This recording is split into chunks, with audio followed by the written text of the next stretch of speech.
when we talk about Lucknowi food, there's a lot that is preconceived in our minds. One of them is that the biryani and the kebab.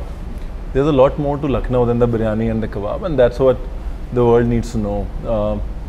Across India in general and Lucknow in particular, there's a lot of stress on seasonality, and the whole fact of that Ganga Jamuni aspect of Lucknow has never really come to limelight when it comes to food. Lucknow has a very rich kayast food heritage that could never really come out.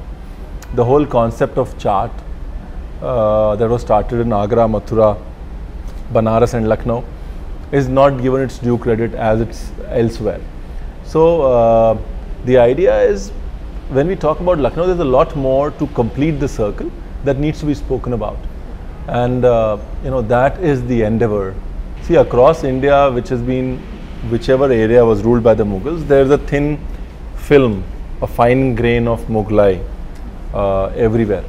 However, every place has picked up that cuisine and nurtured it, created a new aspect out of it.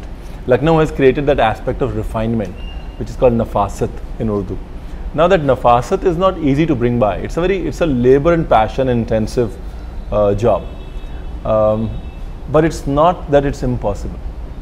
The reason why nafasat was the aspect of Lucknow, because it was patronized by the royals, and being delicate so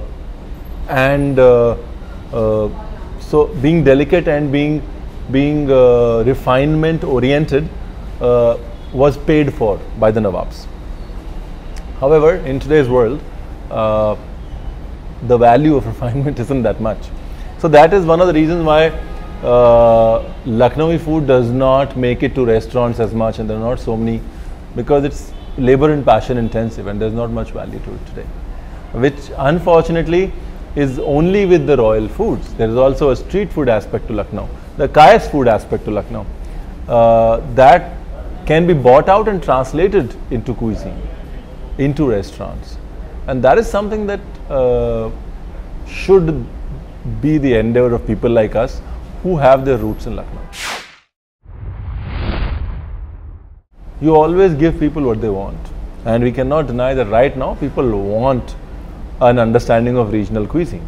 For a long time in India, we lived under the context that political boundaries define cultures. बहुत समय तक हम ये सोचते रहे that Gujarat is as it is defined by a political boundary.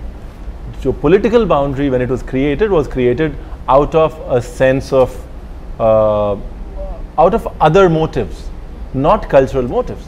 Today we understand that food is an offshoot of culture, and hence those political boundaries do not do justice to food. Food is cultural, subcultural, regional, sub-regional, and it's chefs like us who try and fill that need. At one point in time, people used to say Gujarati food.